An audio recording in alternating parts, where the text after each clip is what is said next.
30 second में खबरों की शुरुआत करते हैं और सबसे पहले बात करेंगे राजधानी दिल्ली की सियासी हलचल के साथ। मुख्यमंत्री अरविंद केजरीवाल ने अगले 2 दिन में इस्तीफे का ऐलान किया और इसके बाद अब यह सवाल बड़ा हो गया है कि आखिर दिल्ली का नया मुख्यमंत्री कौन होगा। इस रेस की बात करें तो आतिशी, सौरभ भारद्वाज और कैलाश गहलोत का नाम सबसे आगे है।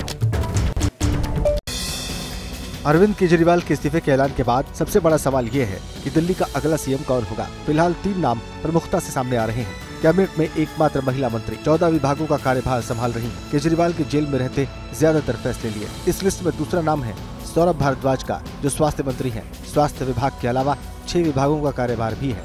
केजरीवाल के करीबी माने जाते हैं। तीसरा नाम है कैलाश गहलोत का। SC/ST वर्ग से आते हैं, दिल्ली के गृह मंत्री हैं।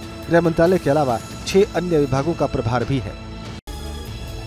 अरविंद केजरीवाल के इस्तीफे के ऐलान के बाद सियासी घमासान तेज हो गया है। बीजेपी और कांग्रेस कह रहे हैं कि अरविंद केजरीवाल को इस्तीफा पहले ही दे देना चाहिए था, जबकि इंडिया गठबंधन के सहयोगी कह रहे हैं कि ये साहसिक फैसला है, ये संविधान को बचाने वाला फैसला है। केजरीवाल के इस्तीफे के ऐलान के बाद सियासी बयानबाजी का दौर भी जारी है। बीजेपी और कांग्रेस ने सवाल उठाए हैं कि उन्हें पहले ही इस्तीफा देना चाहिए था। नोटंकी आपने तैयार की हुई थी, सारे विधायक वहाँ मौजूद थे, वहीं फैसला कर देते। 2 दिन के बाद ऐसा क्या होने वाला है? अगर लेना था तो तुरंत फैसला लिया जाना चाहिए था। कांग्रेस के अलावा इंडिया गठबंधन के नेताओं ने केजरीवाल के फैसले को साहसिक कदम बताया है। जो उस पे ने चार्जेस लगाए थे वो ये प्रूव नहीं कर सके, इसलिए वो पब्लिक में जाना चाहता है, क्योंकि लोग फैसला करेंगे। अरविंद केजरीवाल साहब है, निडर है, संविधान के लिए लड़ रहे हैं, देश के हित के लिए लड़ रहे हैं। प्रधानमंत्री नरेंद्र मोदी गुजरात के दौरे पर हैं। आज गुजरात को 8,000 करोड़ की सौगात देंगे। इसके साथ ही साथ उनके संवाद का कार्यक्रम भी है। पीएम शहरी आवास योजना के जो लाभार्थी हैं उनसे प्रधानमंत्री आज बातचीत भी करेंगे। और इसके अलावा पीएम मोदी महात्मा मंदिर में 4थे वैश्विक अक्षय ऊर्जा निवेशक सम्मेलन और एक्सपो का उद्घाटन भी करने जा रहे हैं। पीएम नरेंद्र मोदी अपने गृह राज्य गुजरात के दौरे पर हैं। अहमदाबाद पहुंचते ही उनका जोरदार स्वागत किया गया। पीएम मोदी आज सुबह 9:45 बजे गांधीनगर में पीएम सौर्य घर मुफ्त बिजली योजना के लाभार्थियों से बातचीत करेंगे। सुबह 10:30 बजे गांधीनगर में 4थे वैश्विक नवीनीकरणीय ऊर्जा निवेश सम्मेलन का उद्घाटन करेंगे। दोपहर 1:45 बजे अहमदाबाद मेट्रो रेल का उद्घाटन करेंगे। दोपहर 3:30 बजे अहमदाबाद में 8,000 करोड़ रुपए की विकास परियोजनाओं का उद्घाटन और शिलान्यास करेंगे। पीएम आवास योजना के तहत 33,000 लोगों को पहली किश्त भी जारी करेंगे। गुजरात पर आज तोहफों की बारिश का दिन है। प्रधानमंत्री नरेंद्र मोदी देश की पहली वंदे मेट्रो जो है सर्विस, उसको भी शुरुआत करेंगे। इसके साथ ही साथ वंदे मेट्रो में सफर भी करेंगे। अहमदाबाद को ये पहली सौगात मिलने जा रही है। और इसके साथ ही साथ पीएम कई शहरों के बीच वंदे भारत ट्रेन के साथ वाराणसी दिल्ली रूट पर 20 कोच वाली पहली वंदे भारत ट्रेन को हरी झंडी दिखाएंगे। पीएम मोदी गुजरात से आज देश को नई रेल परियोजना की सौगात देंगे। अहमदाबाद से भुज के लिए पहली वंदे मेट्रो रेल का उद्घाटन करेंगे। इसके अलावा नागपुर से सिकंदराबाद, कोल्हापुर से पुणे, आगरा कैंट से बनारस, दुर्ग से विशाखापत्तनम, पुणे से हबली के लिए वंदे भारत ट्रेनों को हरी झंडी दिखाएंगे। वाराणसी से दिल्ली के लिए 20 कोच वाली पहली वंदे भारत ट्रेन को भी हरी झंडी दिखाएंगे। वंदे मेट्रो ट्रेन देश के लिए नया कॉन्सेप्ट है। इसमें कोई आरक्षण और प्री बुकिंग नहीं होगी। जर्नी से कुछ देर पहले आम मेट्रो की तरह टिकट ले सकते हैं। अब बात कर लेते हैं जम्मू कश्मीर विधानसभा चुनाव की हलचल की। पहले चरण के लिए आज प्रचार का शोर थमेगा शाम को। वहीं केंद्रीय गृह मंत्री अमित शाह आज जम्मू डिवीजन के लिए 3 जगहों पर रैलियां करेंगे, क्योंकि बीजेपी ये दावा कर रही है कि जम्मू डिवीजन हमारा मजबूत है। कश्मीर में भी अच्छे परिणाम की बात कही जा रही है, लेकिन पहले चरण में 24 सीट के लिए जो 18 सितंबर को वोटिंग होनी है, उसके लिए आज शाम प्रचार थमेगा। जम्मू कश्मीर विधानसभा चुनाव के पहले चरण का प्रचार आज थम जाएगा। आज केंद्रीय गृह मंत्री अमित शाह 3 रैलियां करेंगे। दोपहर 1:30 बजे किश्तवाड़ के छतरगढ़ स्पोर्ट्स स्टेडियम में जनसभा करेंगे। दोपहर 3 बजे किश्तवाड़ के ही परेड ग्राउंड में चुनावी रैली होगी। शाम 4:30 बजे रामबन से चंद्रकोट में जनसभा करेंगे।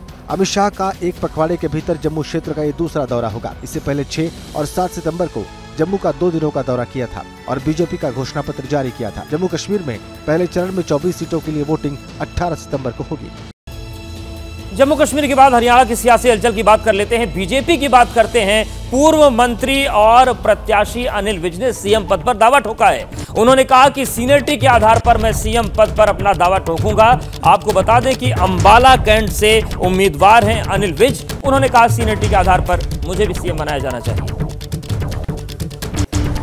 हरियाणा के पूर्व गृह मंत्री अनिल विज के एक बयान ने बीजेपी को सख्ते में डाल दिया है। अंबाला कैंट से बीजेपी उम्मीदवार ने कहा कि सीनियरिटी के आधार पर वो सीएम की दावेदारी पेश करेंगे। मैं मुख्यमंत्री बनने का दावा पेश करूंगा।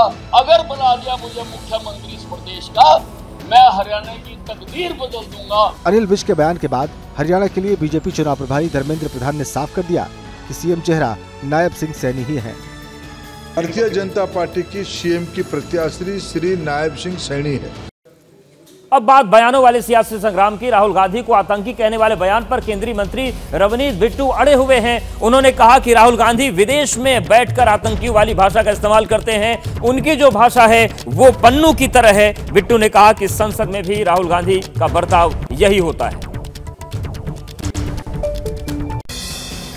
कभी टीम राहुल में खासम खास रहे रवनीत सिंह बिट्टू ने कांग्रेस छोड़ने के बाद राहुल गांधी को खास तौर पर निशाने पर रखा है। बिहार के भागलपुर पहुंचे केंद्रीय मंत्री बिट्टू ने राहुल पर विवादित बयान दिया। देश के नंबर 1 टेररिस्ट वो आज राहुल गांधी। बिट्टू के बयान पर कांग्रेस हमलावर है। सुप्रिया श्रीनेत ने सोशल मीडिया पर पोस्ट कर बिट्टू को आस्तीन का सांप तक कह दिया। तो उस बेचारे का दोष नहीं है, उसको ये साबित करना है कि हम भारतीय जनता पार्टी की विचारधारा में शामिल हो गए हैं। महाराष्ट्र की सियासत में भी लगातार हलचल चल रही। विधानसभा चुनाव के मद्देनजर उद्धव ठाकरे ने बड़ा बयान दिया। उन्होंने कहा कि सीएम पद की रेस में वो नहीं है। इसके साथ ही साथ उन्होंने ये भी कहा कि न तो वो पहले इस रेस में थे और ना ही वो अभी इस तरीके की रेस में हैं और ना ही उन्होंने कभी सपना देखा। इसे गठबंधन की मजबूती कहें या फिर हालात का तकाजा, उद्धव ठाकरे ने फिर यू टर्न लिया है और ऐलान किया है कि वो महाराष्ट्र के सीएम की रेस में शामिल नहीं है। शिवसेना उद्धव गुट के चीफ उद्धव ठाकरे अहमदाबाद में पार्टी की एक बैठक में शामिल होने पहुंचे, जहां उन्होंने ऐलान किया कि वो सीएम बनने का सपना नहीं देख रहे हैं। पहले भी नहीं देखा और अब भी सीएम बनने को वो नहीं सोच रहे हैं। उद्धव ठाकरे ने आगामी विधानसभा चुनाव को लेकर बड़ा ऐलान भी किया और कहा कि अगर महाविकास आघाड़ी की सरकार बनती है तो 1 महीने के अंदर ओल्ड पेंशन स्कीम लागू कर दी जाएगी। अहम खबर की बात करते हैं कि केंद्र सरकार जल्द ही जनगणना कराने का ऐलान कर सकती है। हालांकि जानकारी ये मिल रही कि जातीय जनगणना पर कोई फैसला नहीं हुआ है। वो कॉलम होगा या नहीं होगा, इस पर कोई फैसला नहीं हुआ है। 2011 में जनगणना हुई थी और अब ये जानकारी मिल रही कि जल्द ही केंद्र सरकार जनगणना कराने का ऐलान कर सकती है। केंद्र सरकार जल्दी ही आम जनगणना कराने का ऐलान कर सकती है। हालांकि सूत्रों के मुताबिक इस जनगणना में जाति जनगणना को लेकर अभी फैसला नहीं हुआ है। पिछली बार आम जनगणना की रिपोर्ट 2011 में आई थी।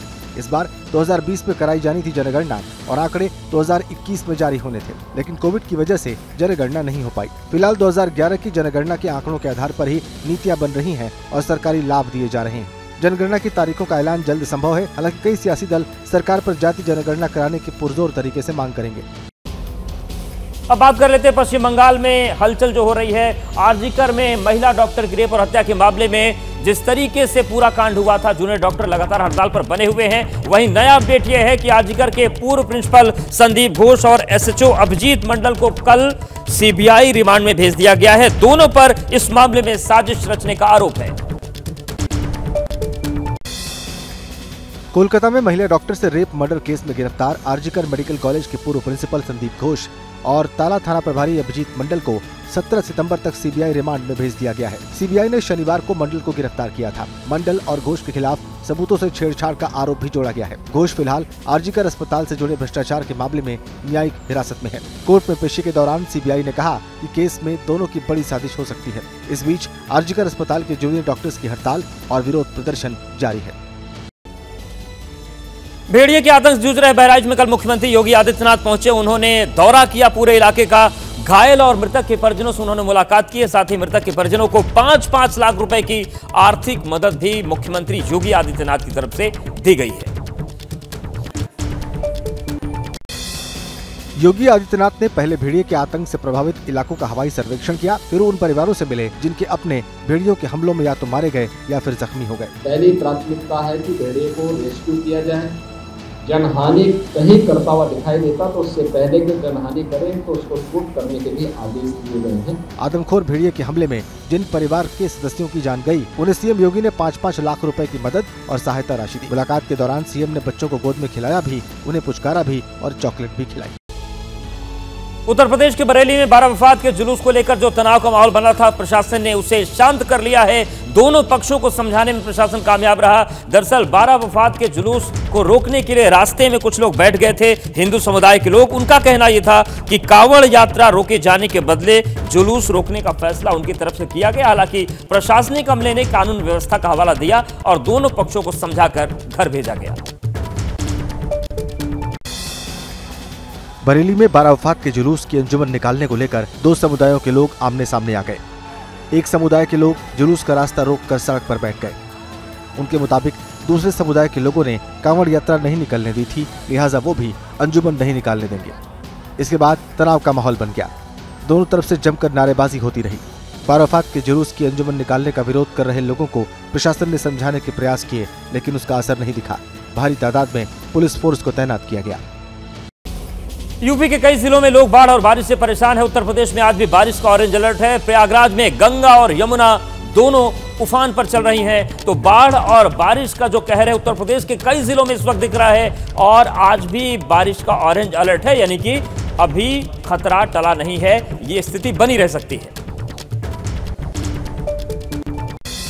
यूपी के बाराबंकी में सरयू नदी उफान पर है। बैराज से पानी छोड़े जाने के बाद कई गांव में बाढ़ आ गई है। लोगों को सुरक्षित बाहर निकालने के लिए एसडीआरएफ की टीम तैनात की गई है। गोंडा में घाघरा नदी खतरे के निशान के ऊपर बह रही है। 2 तहसीलों के 22 गांव में तकरीबन 15,000 लोग बाढ़ की चपेट में आ गए हैं। प्रयागराज में लगातार बारिश की वजह से गंगा यमुना का जलस्तर बढ़ रहा है।